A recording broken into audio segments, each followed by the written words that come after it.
बिस्मिल्लाहिर्रहमानिर्रहीम। अस्सलाम वालेकुम मोहतरम नाजरीन, आज की इस वीडियो में हम आपको बताएंगे कि डायनासोर का वजूद कब और कैसे हुआ और साइंस हमें इनके दौर के बारे में क्या बताती है।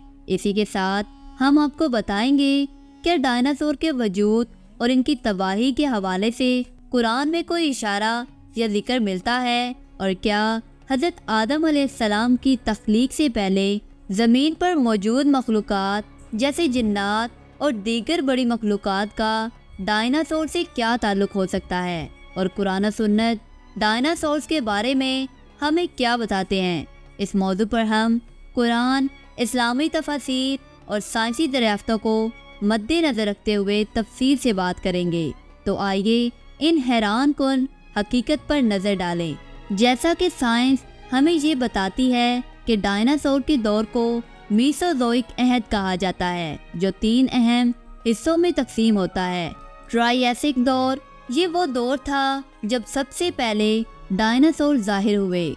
जुरासिक दौर, ये दौर डायनासोर की तरक्की और फैलाव का था, जिसमें वो ज़मीन पर हर जगह पाए जाते थे। क्रेटेशियस दौर, इस दौर में डायनासोर की आखिरी नस्लें जिंदा थी और इसके आखिर में एक बड़ी कुदरती तबाही ने इनका खात्मा कर दिया। ये वो ज़माना था जब डायनासोर ज़मीन पर गालिब मखलूक़ात थे और इनकी मुख्तलिफ इक़साम ने दुनिया भर में बसने वाले हयातियाती निज़ाम को मुतासर किया। इस अहद में ज़मीन की सतह, मौसम और हयातियाती ढांचे में बड़े पैमाने पर तब्दीलियाँ आई, जिनकी वजह से मुख्तलिफ जानदार वजूद में आए और कुछ नापैद हो गए। डायनासोर्स की ये हैरत अंगेज कहानी साइंसी तहकीक की बुनियाद पर बयान की जाती है, मगर सवाल ये पैदा होता है कि इस्लाम इस बारे में क्या कहता है। तो इन सबसे पहले हमें ज़मीन की तख्लीक के हवाले से इस्लामी नज़रिया को समझना होगा। कुरान करीम में अल्लाह ताला फरमाते हैं, वही है जिसने आसमान और ज़मीन को 6 दिनों में पैदा किया। ये 6 दिन आम दिनों की तरह नहीं, बल्कि तख्लीक के मुख्तलिफ अदवार को बयान करते हैं। इन अदवार के दौरान अल्लाह ताला ने ज़मीन, पहाड़, दरिया, आसमान और दीगर मखलूक़ात को पैदा किया। ये हकीकत है कि अल्लाह ताला ने ज़मीन पर मौजूद हर चीज़ को अपनी हिकमत और कुदरत से बनाया। अल्लाह ताला ने ज़मीन और इसकी हर मखलूक को किसी मकसद के तहत तख्लीक किया है। कुरान करीम में अल्लाह फरमाते हैं, हमने आसमानों और ज़मीन को खेल तमाशे के लिए नहीं बनाया। इस आयत से वाज़ह होता है कि हर चीज़ की तख्लीक में हिकमत और मकसद पोशीदा है। ज़मीन की लंबी तारीख और मुख्तलिफ अदवार की तख्लीक भी इसी हिकमत का हिस्सा है। अब हम डायनासोर के वजूद पर बात करते हैं। डायनासोर तकरीबन 23 करोड़ साल पहले ज़मीन पर नमूदार हुए और 65 मिलियन साल पहले एक कुदरती तबाही शहाब साकब के बायस नापैद हो गए। इनका वजूद बड़े फोसिल्स और बाक़ियात की शक्ल में मिला, जो आज के दौर में मुख्तलिफ म्यूजियम और तहकीकाती मराकज़ में महफूज हैं। डायनासोर कई इक़साम के थे, कुछ बहुत बड़े और कुछ छोटे, और इनकी खुराक और ज़िंदगी के तौर तरीके भी मुख्तलिफ थे। जैसा कि कुरान में बराह रास्त डायनासोर का जिक्र नहीं है, मगर इसका मतलब ये नहीं कि इनका वजूद नहीं रहा। कुरान में ज़मीन पर मौजूद मखलूक़ात और इनके अदवार का अमूमी जिक्र किया गया है। मसलन अल्लाह ताला फरमाते हैं, और ज़मीन पर जो कुछ है इसे तुम्हारे लिए पैदा किया गया। इससे वाज़ह होता है कि अल्लाह ने ज़मीन को मुख्तलिफ मखलूक़ात से आबाद किया। यहाँ अक्सर लोगों का ये भी सवाल उठता है कि कुरान और साइंस में कैसे मुताबिकत पैदा की जा सकती है। कुरान साइंस की किताब नहीं है, बल्कि हदायत की किताब है। इसमें हर वो बात बयान की गई है जो इंसान की हदायत के लिए ज़रूरी है। अगर साइंस हमें डायनासोर्स के वजूद के बारे में बताती है तो ये कुरान की बुनियादी तालीमात के खिलाफ नहीं है, बल्कि कुदरत की तख्लीकात का हिस्सा है। जैसा कि कुरान और अहदीस हमें ये भी बताते हैं कि हज़रत आदम अलैहिस्सलाम ज़मीन पर सबसे पहले इंसान थे, लेकिन इनसे पहले ज़मीन पर दीगर मखलूक़ात मौजूद थी। مختلف روایات کے مطابق جنات کا زمین پر آباد ہونا حضرت آدم علیہ السلام کی تخلیق سے پہلے ہوا تھا اور ان کے درمیان لڑائی اور فساد بھی ہوا۔ اس حوالے سے فرشتوں نے اللہ تعالیٰ سے سوال کیا، کیا تو زمین پر ایسے کو بنائے گا جو فساد مچائے اور خون بہائے؟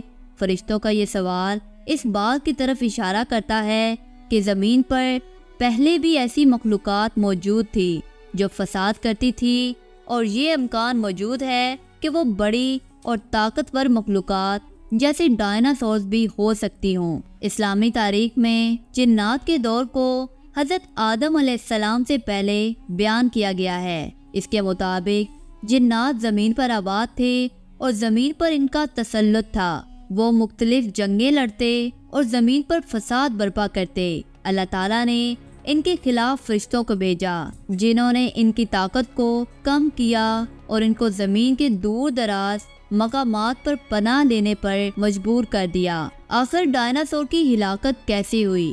سائنس ہمیں یہ بھی بتاتی ہے کہ ڈائناسور ایک بڑی قدرتی تباہی شہاب ثاقب کی وجہ سے ختم ہو گئے، جس کے بعد زمین پر ایک نیا دور شروع ہوا۔ یہ بات اللہ تعالیٰ کی قدرت اور تخلیقی عمل کو مزید سمجھنے کا موقع فراہم کرتی ہے۔ اللہ تعالیٰ زمین کو مختلف مراحل سے گزارتے رہے اور اسی حضرت آدم علیہ السلام کے لیے تیار کیا۔ حضرت آدم علیہ السلام کی تخلیق ایک خاص مقصد کے تحت ہوئی۔ اللہ تعالیٰ نے انہیں اپنے ہاتھوں سے پیدا کیا اور ان میں روح پھونکی۔ قرآن میں حضرت آدم علیہ السلام کی تخلیق کا واقعہ بڑی تفصیل سے بیان کیا گیا ہے۔ اور جب تیرے رب نے فرشتوں سے کہا، میں زمین میں خلیفہ بنانے والا ہوں، یہ آیت اس حقیقت کی طرف اشارہ کرتی ہے کہ حضرت آدم علیہ السلام زمین پر اللہ کے نائب کے طور پر بھیجے گئے اور ان کے تخلیق کے پیچھے اللہ کی عظیم حکمت شامل تھی۔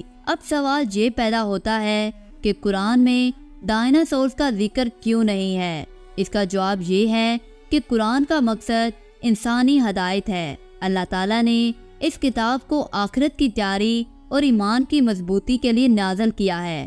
ڈائناسور کا ذکر نہ ہونا اس بات کا ثبوت ہے کہ ان کا ہماری ہدایت سے براہ راست کوئی تعلق نہیں تھا۔ قرآن بار بار ہمیں کائنات کے مظاہر پر غور و فکر کرنے کی دعوت دیتا ہے۔ اللہ تعالیٰ فرماتے ہیں، کیا وہ اونٹ کو نہیں دیکھتے کہ وہ کیسے بنایا گیا اور آسمان کو کہ کیسے بلند کیا گیا؟ یہ آیت اس بات کی طرف اشارہ کرتی ہے کہ ہمیں زمین اور آسمان میں موجود نشانیوں پر غور کرنا چاہیے، اور یہ غور و فکر ہمارے ایمان کو مضبوط کرتا ہے۔ اور جیسا کہ سائنسی تحقیق میں مسلسل انکشافات ہوتے رہتے ہیں، اور یہ ہمیں اللہ تعالیٰ کی تخلیق کی گہرائیوں کو سمجھنے کا موقع فراہم کرتے ہیں۔ ڈائناسورز کے بارے میں سائنسی حقائق قرآن کی تعلیمات کے خلاف نہیں ہیں، بلکہ یہ اللہ کی تخلیق کا حصہ ہیں جو ہماری عقل اور علم کو بڑھانے کے لیے ہیں۔ اللہ تعالیٰ فرماتے ہیں، کہو کیا علم رکھنے والے اور بغیر علم والے برابر ہو سکتے ہیں؟ آخر میں ہم یہ بتاتے چلیں کہ ڈائناسورز کا ہونا حقیقت ہو سکتا ہے کہ اللہ تعالیٰ کی تخلیق بے مثال ہے، اور زمین پر موجود ہر چیز چاہے وہ کتنی ہی بڑی یا عجیب کیوں نہ ہو، اللہ کی قدرت کی نشانی ہے۔